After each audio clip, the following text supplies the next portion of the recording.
यदा यदा हि धर्मस्य ग्लानिर्भवति भारत अभ्युत्थानम् अधर्मस्य तदात्मानं सृजाम्यहम् परित्राणाय साधूनां विनाशाय च दुष्कृताम् धर्म संस्थापनार्थाय संभवामि युगे युगे।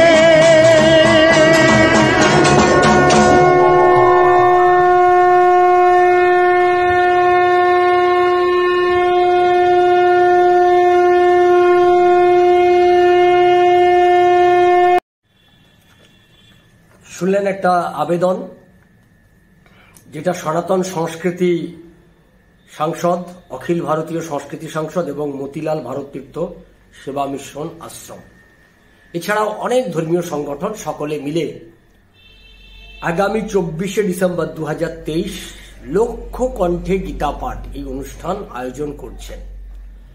এবং আমার মনে হয় যে ব্রিগেডের ইতিহাসে এটা বোধহয় প্রথম। এই ব্রিগেড বহু রাজনৈতিক সভা দেখেছে, বহু সামাজিক সংগঠনের কর্মসূচি দেখেছে, কিন্তু এই ব্রিগেড মেলা দেখেছে, কিন্তু এই ব্রিগেড কখনো এই ধরনের একটা ধর্মীয় কর্মসূচি যা জুড়ে গোটা রাজ্য জুড়ে একটা ভয়ঙ্কর আবেগ তৈরি হয়েছে, এই ধরনের কর্মসূচি ব্রিগেড বোধহয় ইতিপূর্বে কখনো দেখেনি। প্রথম ব্রিগেডের লক্ষ কণ্ঠে গীতা পাঠের কর্মসূচি, এবং সেই কর্মসূচিকে কেন্দ্র করে ভারতবর্ষের প্রধানমন্ত্রী নরেন্দ্র দামোদর দাস মোদী তিনি নিজে উপস্থিত থাকবেন। কিন্তু এখানেও রাজনীতি, এখানেও রাজনৈতিক প্রতিহিংসা পরায়ণের কথা যিনি বলেন তারই সরকার এখানে রাজনৈতিক প্রতিহিংসা পরায়ণ বশত তিনি বিজেপিকে রাজনৈতিকগতভাবে মোকাবিলা করতে গিয়ে, বিজেপিকে রাজনৈতিকগতভাবে মোকাবিলা করতে না পেরে, শুভেন্দু অধিকারীকে রাজনৈতিকগতভাবে মোকাবিলা করতে না পেরে তিনি সনাতনীদেরকে আক্রমণ করে ফেলছেন, অর্থাৎ সনাতন ধর্ম সংস্কৃতির শত্রু হয়ে দাঁড়াচ্ছেন মমতা ব্যানার্জি। আমরা দেখতে পাচ্ছি লক্ষ কণ্ঠে গীতা পাঠ এইটাকে কেন্দ্র করে তার প্রশাসনের পক্ষ থেকেই বাধা আসছে, তার প্রশাসনের পক্ষ থেকেই নানান রকমের বাধা সৃষ্টি করার চক্রান্ত করা হচ্ছে। সেদিন পরীক্ষা দিয়ে দেওয়া হচ্ছে, বিভিন্ন চাকরির পরীক্ষা সেদিনকে দিয়ে দেওয়া হচ্ছে রাজ্য সরকারের পক্ষ থেকে। সেটা নিয়ে যখন জলঘোলা হলো তখন সেই চাকরির পরীক্ষার পরিবর্তন করা হলো একটা, আবার এখন পুলিশের পক্ষ থেকে নানান রকমের টালবাহানা করা হচ্ছে, আমরা বিভিন্ন জায়গা থেকে দেখতে পাচ্ছি। অর্থাৎ এই যে একটা বিরোধিতা, একটা রাজনৈতিক ভাবে বিজেপিকে বিরোধিতা করতে গিয়ে হিন্দু সংস্কৃতির বিরোধিতা করা, দেশের বিরোধিতা করে ফেলা, এইটা কিন্তু তৃণমূল কংগ্রেসকে বহু মূল্য দিতে হবে বলে রাজনৈতিক মহলে চর্চা চলছে। ফলে ব্রিগেডেই লক্ষ কণ্ঠে গীতা পাঠের কর্মসূচিতে কিন্তু মমতা ব্যানার্জিকেও তারা আমন্ত্রণ পত্র দিয়েছিলেন।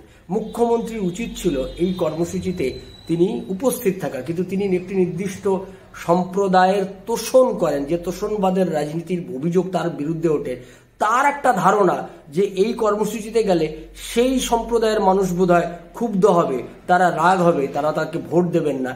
এই ক্যালকুলেশন থেকেই তিনি সনাতন ধর্মের বিরোধিতা করেন। তিনি না, আরো অনেকে, ইন্ডিয়া অ্যালায়েন্সের অনেকে আছেন যারা সনাতন ধর্মকে ম্যালেরিয়ার মতো মনে করেন, সনাতন ধর্ম সম্পর্কে তাদের বক্তব্য হচ্ছে এইডস এর মতো মারাত্মক, এবং কন্টিনিউয়াসলি তারা সনাতন ধর্ম সম্পর্কে কুৎসা করে যান। ইন্ডিয়া অ্যালায়েন্সের লোকজন এরকমই রয়েছেন। এর মাসুল কিন্তু তৃণমূল কংগ্রেস এবং ওই গোটা ইন্ডিয়া অ্যালায়েন্সকে, গোটা ভারতবর্ষের আগামী যে সাধারণ নির্বাচন আছে সেই নির্বাচনেও দিতে হবে, এটা কিন্তু বোঝাই যাচ্ছে। আর আমরা এই সমস্ত বিষয়ের উপর নজর রাখবো।